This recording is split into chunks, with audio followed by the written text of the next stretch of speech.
पाहिल्या रे पाहिल्या 7 physical quantity पाहिल्या आणि मग 7 फिजिकल क्वांटिटी पाहिल्यानंतर मी तुम्हाला सांगितलं की ट्विस्ट येणार आहे कारण त्या 7 फिजिकल क्वांटिटीचा टेबल झाला आणि त्यानंतर आपण अजून 2 ॲडिशनल फिजिकल क्वांटिटीज घेतल्या आणि त्या फिजिकल क्वांटिटीला म्हणतो आपण सप्लिमेंटरी फंडामेंटल. सांगतो मी तुम्हाला डिटेलमध्ये, लक्ष द्या.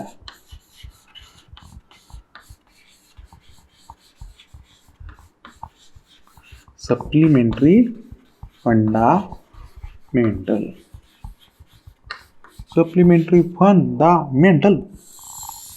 अरे मेंटल आहे का रे बाबा? नाही. सप्लिमेंटरी फंडामेंटल फिजिकल क्वांटिटीज किंवा क्वांटिटी असं म्हणू शकतो तुम्ही. ठीक आहे. Supplementary fundamental physical quantity. मस्त वाटतं बोलायला, सप्लिमेंटरी फंडामेंटल. तर आता काय झालं मी तुम्हाला सांगतो. पहिली क्वांटिटी यामध्ये जी आहे त्या क्वांटिटीचं नाव आहे प्लेन अँगल. आपला अँगल प्लेन अँगल.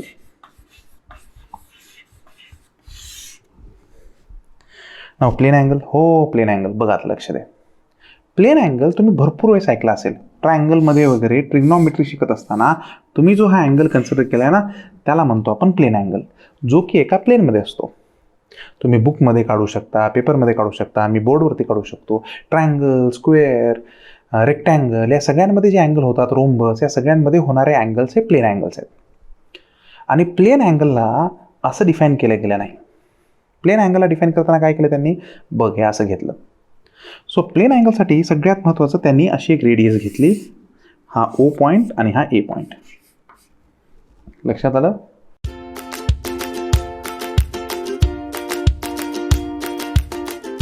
अशी एक रेडियस घेतली ओ ए. मग हा पॉईंट फिक्स केला. हा पॉईंट फिक्स केला आणि या ए पॉईंटला असं फिरवलं. असं फिरवलं गोल. आता गोल झाल्यावर इथं एक आर्क निर्माण झाला है ना. हे बघ या ठिकाणी हा ए पॉईंटपासून बी पॉईंटपर्यंत गेला. हा आर्क निर्माण झाला.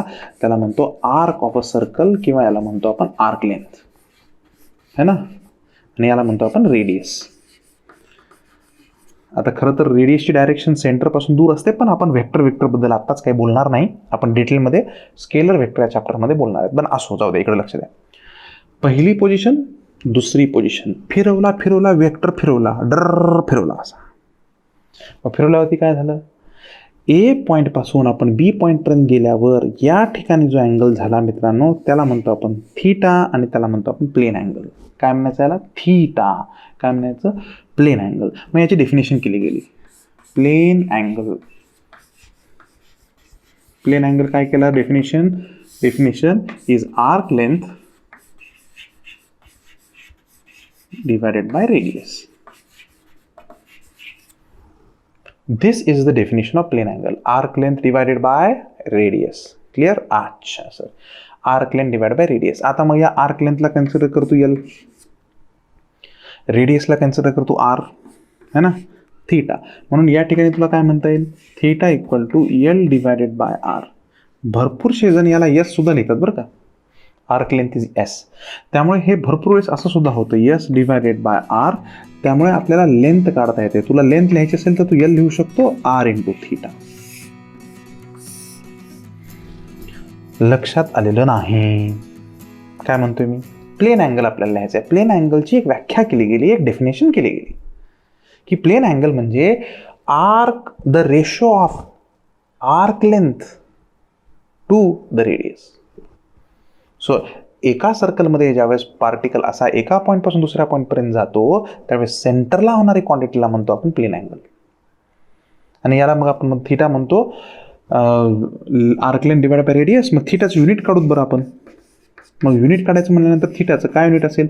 सर लेंथ मीटरमध्ये आणि रेडियसमध्ये मीटरमध्ये. Metre cancel, no unit. मग याला कुठल्याच प्रकारचं युनिट येणार नाही ना. मग मला सांग, जर याला कुठल्या प्रकारचं युनिट येत नाही तर मग याला फंडामेंटल क्वांटिटीच्या टेबलमध्ये कसं काय ठेवता येईल है ना. मग या फंडामेंटल कधी होऊच शकत नाहीत कारण यांना कधीच स्वतःचं युनिट नाही. मग यांना आपण जबरदस्ती युनिट देण्यात आलं आणि त्या युनिटला म्हणतो आपण रॅडियन. त्या युनिटला काय म्हणतो? रॅडियन. काय म्हणतो? रॅडियन. त्याला दाखवतात RAD ने. RAD radian. Clear. So unit थीटाचं युनिट रॅडियन आहे, परंतु ते आलेलं युनिट नाही आहे, ते आपण अलॉट केलेलं युनिट आहे. आणि it is the ratio of similar quantities, length by length, similar quantities. ही सुद्धा मीटरमध्ये, ही सुद्धा मीटरमध्ये, दोन्ही मीटरमध्ये म्हणजे सेम क्वांटिटीचा रेशो आहे. मग त्यामुळे आपण यांना म्हणतो सप्लिमेंटरी फंडामेंटल. मग आता तुम्ही म्हणाल सर, मग एखादा पार्टिकल जर पूर्ण फिरला तर त्याची लेंथ किती झाली, हे बघ 2πr है ना. मग थीटा किती आला सर. तुम्ही डेफिनेशन दिली आहे L डिवायडेड बाय R करायचं. बघा, चीटिंग नाही करायची. 2πr 2πr divided by R, R cancel आणि हे 2π येते. पण असं येतच नाही, कारण आत्तापर्यंत आम्ही जॉमेट्रीमध्ये बघितलंय कुठल्याही सर्कलला पूर्ण जर कंप्लीट केलो तर अँगल होते 360. अँगल किती होतंय, 360. बरोबर आहे मित्रा, आत्तापर्यंत तुझ्या 10वीच्या सरांनी करेक्ट शिकवलं तुला. पण इथं कसं आहे, हा 360 डिग्रीमधला अँगल आहे. It is 360 degrees. पण मी फिजिक्समधला अँगल तुला सांगायलोय. आणि फिजिक्समधल्या अँगलमध्ये अँगल ज्यावेळेस लिहितो ना आपण, म्हणजे जेव्हा कधीही तू हा फॉर्म्युला वापरशील आणि फिजिक्समधला ज्यावेळेस अँगल लिहिशील तर या ठिकाणी तुला असं लिहावं लागेल RAD, म्हणजे 2π रॅडियन इक्वल टू 360 डिग्रीज. लक्षात आलं का. बरं सर, मी हाफ सर्कल केलं तर काही हरकत नाही. फिरव, तो हाफ सर्कल फिरव. सर मी हाफ सर्कलमध्ये लेंथ काढणार, नक्की काढ. लेंथ किती आली बघ, πr. पूर्णची किती असते, पूर्ण सर्कलची 2πr, हाफ सर्कलची πr. मग थीटा सांग. सर थीटा मला काढता येतो, theta equal to length divided by radius. Sir length आहे πr, हे किती आहे R कॅन्सल, म्हणजे किती झालं पाय. पण सरांनी आतापर्यंत सांगितले सर 180. बरोबर आहे सरांचं, सरांनी 180 डिग्री सांगितलं मित्रा, आणि हे फिजिक्समध्ये मी रॅडियनमध्ये लिहितोय. लक्षात आलं. म्हणजे मग याचा अर्थ आता हे सगळं कसं झालं बघ. 2π रॅडियन म्हणजे 360, पाय रॅडियन म्हणजे 180 डिग्रीज. मग π/2चं किती होईल, अर्ध केले, π/2 रॅडियन. हां, किती झालं सांग बरं, 90 डिग्रीज. मग जर मी तुला क्वेश्चन विचारला, अरे 1 रॅडियन किती रे, मग तू काय करशील, याला इकडे डिव्हिजनमध्ये टाकशील ना, म्हणजे 180 डिवायडेड बाय पाय, आणि 180 डिवाइड बाय पाय 57.3 डिग्री. आलं लक्षात, आलं. 57.3 degrees. 1 radian equal to 57.3 degrees. पण लक्षात घ्या, पायची व्हॅल्यू 180 नाही आहे. नंतर मग पायची व्हॅल्यू 180. पायची व्हॅल्यू न्यूमरिकल व्हॅल्यू किती आहे, न्यूमरिकल व्हॅल्यू लहानपणापासून पाहिले ना, 22/7, किंवा याला 3.14 असं म्हणतात. हे पाठ करू नका बरं का. पाय इक्वल टू 180, पायची व्हॅल्यू मी 180 सांगत नाही, पायची व्हॅल्यू रॅडियनमध्ये मी 180 सांगतोय, त्याला युनिट लागलेले आहेत. पायची व्हॅल्यू जी न्यूमरिकल व्हॅल्यू तुम्ही मॅथमॅटिक्समध्ये कन्सिडर केलेली आहे ती तेवढीच आहे, 3.14. म्हणजे असं तुम्ही लक्षात ठेवा, 3.14. हे बघ इथं, कुठे इथं आहे बघ, 3.14 रॅडियन म्हणजे 180 degrees. 22/7 radian equal to 180 degrees. Pi म्हणजे 180 नाही, पाय रॅडियन म्हणजे 180 डिग्रीज. कळालं. मग अशा पद्धतीने याच क्वांटिटीला कुठल्याही प्रकारचं युनिट नव्हतं, कारण या क्वांटिटीमध्ये 2 सेम क्वांटिटीचा रेशो आहे. 2 सेम क्वांटिटीचा रेशो आहे, आणि 2 सेम क्वांटिटीचा रेशो असल्यामुळे या ठिकाणी इथे युनिट्स कॅन्सल होतील, आणि याला कुठलंच युनिट येत नाही. आपण याला अलॉट केले ते युनिट, दिलंय ते युनिट, ते आहे रॅडियन. म्हणून ही झाली सप्लिमेंटरी फंडामेंटल. एकच झाली ना सर, अजून एक क्वांटिटी आहे सप्लिमेंटरी फंडामेंटल, अजून एक क्वांटिटी आहे, ती आपण लगेच पाहू. रेडी, राईट इट डाऊन, सगळं लिहून घ्या व्यवस्थित. चलो.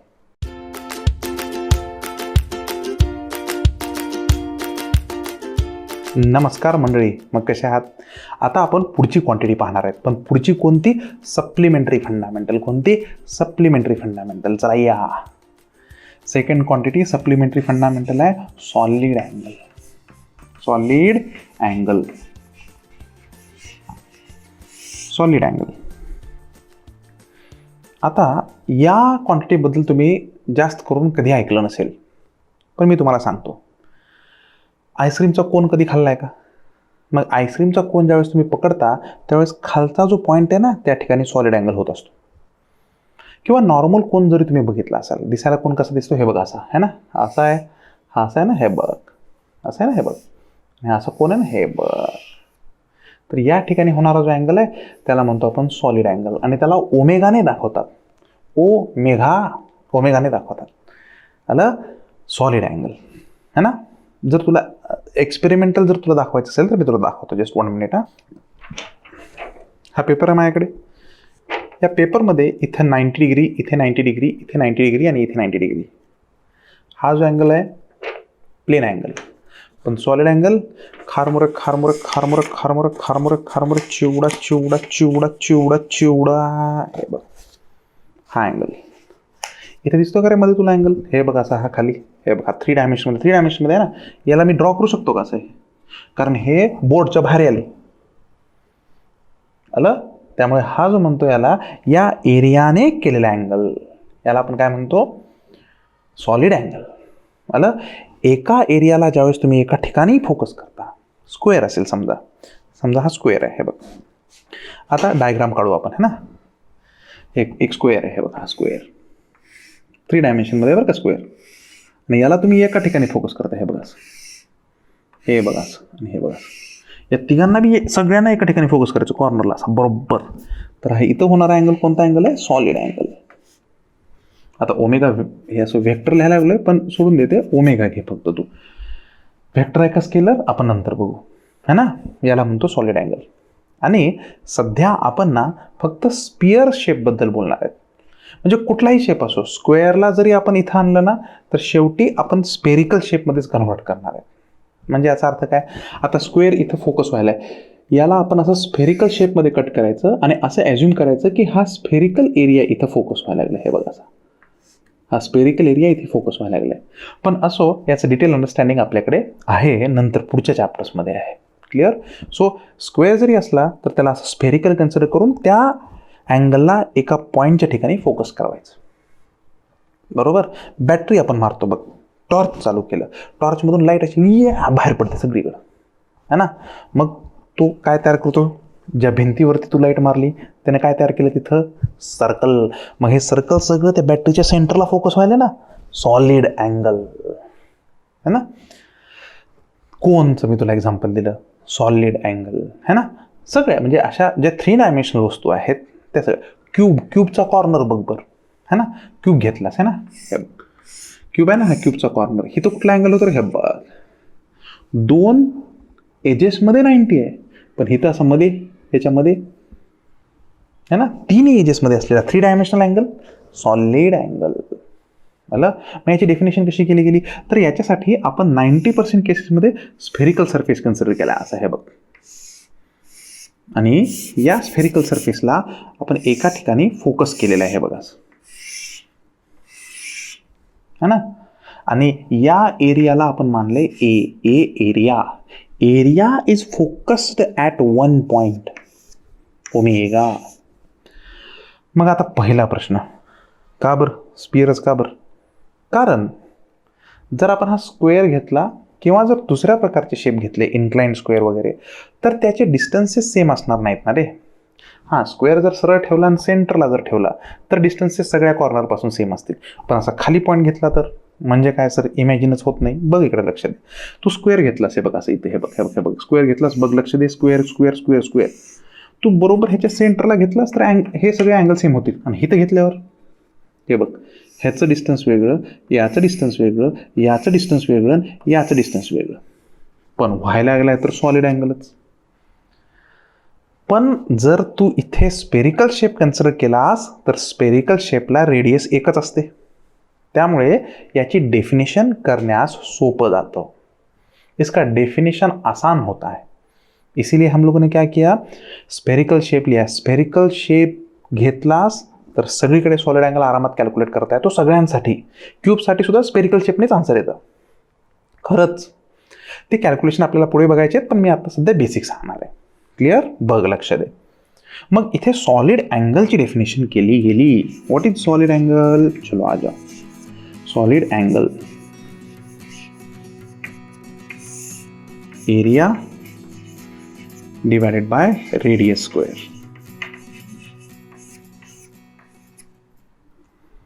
ठीक आहे. आता बेसिकली एवढी सोपी डेफिनेशन नाही आहे, पण मी ह्याला सोपं करून सांगतोय. एरिया घेताना कसा घ्यायचा, area which is perpendicular to the axis. मग त्या पॉईंटमधून जाणारी जी लाईन आहे त्याला म्हणतो आपण ॲक्सिस, त्याला परपेंडिक्युलरच एरिया घ्यावा लागेल. मग त्या परपेंडिक्युलर एरियाला प्रोजेक्ट करावं लागेल आणि त्यावेळेस जो अँगल होईल तो सॉलिड अँगल होईल. पण सध्या तुला एवढ्या डिटेलमध्ये जायची काही गरज नाही. ठीक आहे. तू सध्या कसं लक्षात ठेव, एक एरिया एका पॉईंटच्या ठिकाणी आला, एक एरिया एका पॉईंटच्या ठिकाणी कॉन्सन्ट्रेट केला. असा टेबल लॅम्प असतो बघ, ना टेबल लॅम्प असा कसा बाहेर राहिला असतो, तर तो सगळा टेबल लॅम्पचा एरिया एका ठिकाणी फोकस केला गेला, तर त्यावेळेस सॉलिड अँगल होतो. सॉलिड अँगलचा फॉर्म्युला काय, area divide by radius square. बरोबर. मग आता लक्ष दे, एरियाला काय लिहितो आपण, ए सिंपल, रेडियसला R square equal to solid angle omega. मग आता इथं सुद्धा बघ, याचं युनिट काढूया का रे आपण. चलो इसका युनिट निकालेंगे.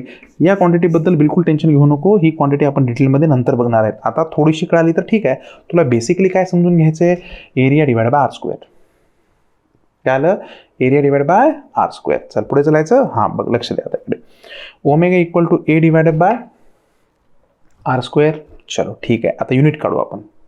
सर एरिया, ओमेगाचं जो युनिट काढायचं ना, तर इकडे लक्ष द्या सर. हे पहा, एरिया मीटर स्क्वेअर आणि रेडियस सुद्धा मीटरमध्येच असते ना. मग रेडियसचा square, metre square. Metre square by metre square कटलं, नो युनिट. लक्षात आलं आता. आता युनिट नाही याला कुठलंच, म्हणजे याला सुद्धा युनिट अलॉट करावं लागेल. मग आपण युनिट अलॉट केलं, स्टेरॅडियन. लक्षात नाही आलं. आणि याला लिहितो आपण S R. S R steradian. म्हणजे या सुद्धा फिजिकल क्वांटिटीला बघ, माझा उद्देश कसा आहे यात, माझं टार्गेट हेच आहे की तुला हे कळावं की सर या ठिकाणी या क्वांटिटीला युनिट येत नाही, इथं meter square divide by metre square हे युनिट येत नाही, मग आपल्याला अलॉट करावं लागतं. आणि ज्यावेळेस मग आपण हे युनिट अलॉट करतो तर त्याला आपण काय म्हणतो, सप्लिमेंटरी फंडामेंटल क्वांटिटी. या ठिकाणी आपण हे युनिट अलॉट केलंय, काय म्हणायचं, supplementary fundamental quantity, solid angle steradian unit. मग सर जर आपण स्पियर घेतला, चलो एक्झाम्पल घेऊ आपण. इथे एक्झाम्पल घेऊ, बघ बरं, लक्ष द्या आता इकडे. हे बघ सर, मी फुल स्पियर घेतला. फुल स्पियर किती आला बेटा एरिया त्याचा, स्पियरचा एरिया माहिती आहे ना, 4 पाय आर स्क्वेअर. लक्षात आलं. मग त्याने केलेला सॉलिड अँगल हा बघ, हा स्पियर आहे. मग हा स्पियर सेंटर सोबत काहीतरी अँगल केलेला ना, हा करेल की नाही, त्याला म्हणायचो ओमेगा. मग ओमेगा काढायचं का तुला, हो. ओमेगा इक्वल टू काय येईल, area divided by R square. एरिया किती आहे रे, 4 पाय आर स्क्वेअर है ना, divided by R square. R square R square cancel. Omega किती आलं, 4 पाय. S R. एस आर म्हणजे स्टेरॅडियन. आलं. सर मी हाफ ऑफ द स्पियर घेतला, घे हाफ ऑफ द स्पियर जर घेतला तर अर्धा स्पियर हेमिस्फियर, तर हेमिस्फियरचा एरिया तुझ्याकडे येईल 2 पाय आर स्क्वेअर. किती येणार, 2 पाय आर स्क्वेअर. अरे 2 पाय आर स्क्वेअर आएगा ना, हाँ कि ना, बोल. हो. मग एरिया हा आला एरिया. मग ओमेगा निकाल सकता हूँ ना, निकाल लेना ओमेगा रे, A divided by R square. तो ए लिख लेना, 2 पाय आर स्क्वेअर है मनना, डिवाइड बाय आर स्क्वेअर गांव को चला गया है, तो ओमेगा कितना आया हुआ है, 2 पाय स्टेरैडियन. समझा. तो इसलिए ये बने सप्लीमेंट्री फंडामेंटल, क्योंकि स्टेरैडियन ये हम लोगों ने दिया हुआ यूनिट है, ये खुद से आया हुआ यूनिट नहीं है, हम लोगों ने इसको अलॉट किया हुआ यूनिट है. क्लियर. और इसकी डेफिनेशन भी नहीं कर सकते because it is the clear. तो हम लोगों ने अब तक क्या क्या देखा, तो हम लोगों ने देखा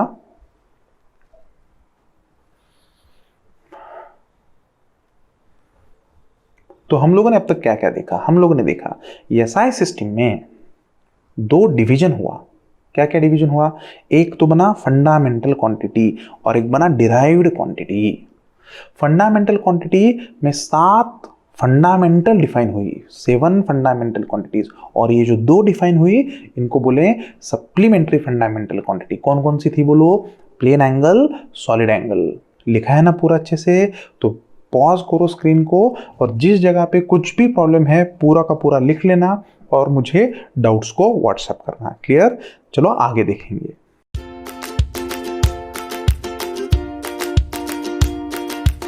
हेलो एवरीवन, इतने सारे यूनिट्स हम लोगों ने देखे, 7 फंडामेंटल क्वांटिटी के देखे और 2 सप्लीमेंट्री फंडामेंटल क्वांटिटी के देखे। लेकिन अगर क्या होता, हर एक जन इस क्वांटिटी के युनिट को या क्वांटिटीच्या युनिटला प्रत्येक जण स्वतःच्या मनानुसार लिहायला चालू केलं असतं। म्हणजे काय सर? एकच मिनिट दाखवतो। हे बघ, हे पहिल्यांदा मी साफ करून घेतो सगळं। हर एक ने अपने अपने मन से लिखना चालू किया। एग्जाम्पल बताता हूं, देख यहां पे ध्यान दे। किसी ने लिखा 1 मीटर, उसने लिखा 1 मीटर, लड़के ने लिखा 1 मीटर, लड़की ने लिखा 1 मीटर, एक ने लिखा ME कैपिटल TRE।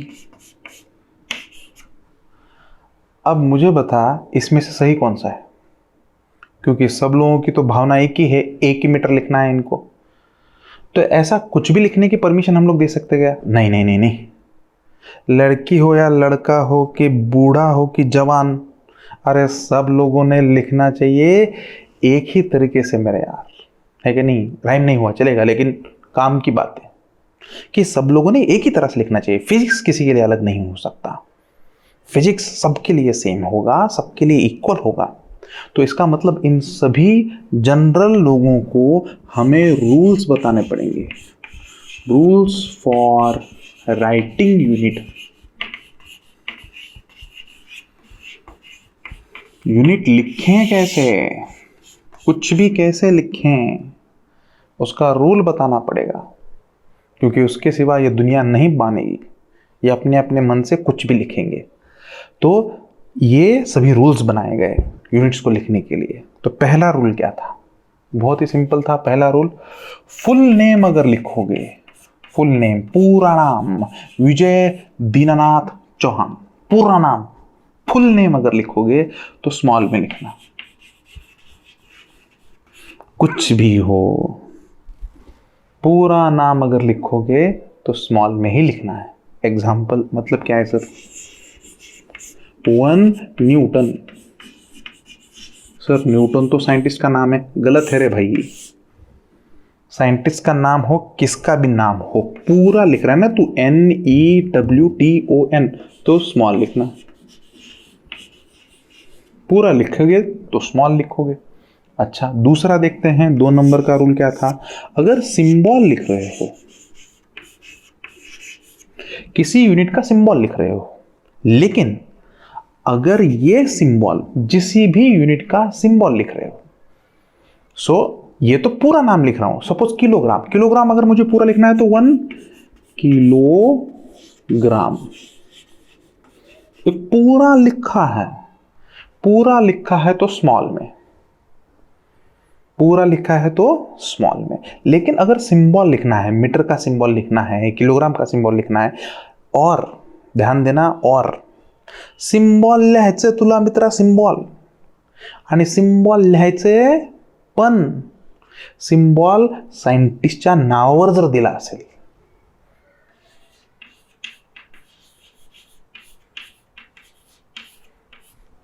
अगर किसी साइंटिस्ट के नाम पे सिंबल दिया गया है, ओहो, साइंटिस्ट के नाम पे सिंबल दिया गया है, सिंबल, तो उसको कैपिटल लिख सकते हैं। कैपिटल लिख सकते हैं मतलब कैपिटल ही लिखना है उसको, है ना? It should be in capital letters, capital, it should be in capital letters, है ना? सिंबल कैपिटल में लिखना है। एग्जाम्पल 1 मीटर, इसको कैसे लिखें? 1 कैपिटल एम लिखें क्या? बराबर नहीं, क्यों नहीं? क्योंकि मीटर ये किसी साइंटिस्ट का नाम नहीं है, तो मीटर का सिंबल स्मॉल होगा, समझा? अच्छा 1 सेकेंड्स पूरा लिख रहा हूँ, देखो इसको 1 सेकेंड किसी साइंटिस्ट का नाम है क्या? नहीं नहीं नहीं, किसी का भी नाम नहीं है सेकेंड। अरे पप्पा का नाम क्या घड़ी है क्या? फिर घड़ी सेकेंड है ना, सेकेंड किसी का नाम नहीं है, तो सेकेंड स्मॉल। हाँ लेकिन अगर 1 न्यूटन है, पूरा नाम छोटे में, न्यूटन का सिंबल बड़े में, न्यूटन 1 जूल, इसको क्या लिखेंगे? 1 जूल, 1 जे कैपिटल। एम्पियर, इसको क्या लिखेंगे? 1 कैपिटल ए, एम्पियर। समझ गए हो ना? तो सिंबल वैट, तो वैट का W कैपिटल। तो पूरा नाम छोटे में लेकिन साइंटिस्ट का सिंबल कैपिटल में। चलो आगे, तीसरा रूल। कोई कहां पे जाऊं मैं तीसरे रूल के लिए? जगह कम है, मस्त परेशान इधर डाल रहा है अभी, आ जाओ। तो 3 नंबर में देखेंगे अपन क्या है धूम धड़ा के बाद 3 नंबर का रूल। आइए, तो 3 नंबर के रूल ध्यान देना। पंक्चुएशन मार्क अगर तुम्हें लिखना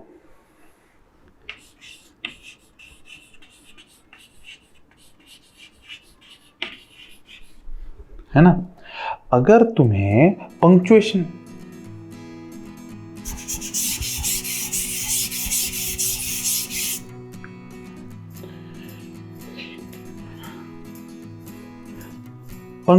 मार्क लिखना है, क्या लिखना है?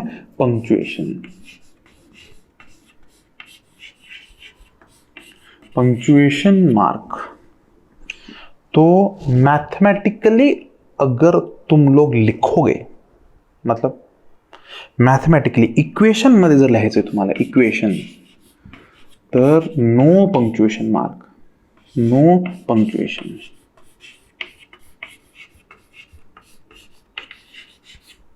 अगर मैथमेटिकली लिखा है मतलब sir F equal to force equal to 2 newton टिम्ब फुल टॉप, नहीं तो 2 न्यूटन, यस। नहीं नहीं नहीं नहीं, तो पूछना एग्जामिनर को, सर ये का 2 न्यूटन है का? 2 न्यूटन, कोई पंक्चुएशन मार्क नहीं लिखना है, मैथमेटिकली लिख रहे हो तो कैसे लिखें? F equal to 2 newton. ई करेक्ट है, ई रॉन्ग है, ऐसा नहीं चल है, ये गलत बात है, ये सही है 2 न्यूटन। समझा? चलो आगे, पंक्चुएशन मार्क नहीं देना है। हाँ लेकिन स्टेटमेंट में है ऐसा लिखा, फोर्स इज 100 न्यूटन, सही है, कोई इशू नहीं, क्योंकि तूने मैथमेटिकली नहीं लिखा, तूने वर्डिंग में लिखा है, वर्डिंग में लिखा है तो चल जाएगा। क्लियर? चलो आगे, चौथा रूल, फोर्थ रूल। आइए, प्लूरल फॉर्म, सिंबल का प्लूरल फॉर्म। क्या बोला मैं? अगर सपोज मेरे पास सिंबल है, किसी भी यूनिट का सिंबल है, उसका प्लूरल फॉर्म नहीं लिखना है, symbols not in plural form, उसके प्लूरल फॉर्म में नहीं लिखना है उसको। कभी भी सिंबल्स को प्लूरल फॉर्म में नहीं लिखना है।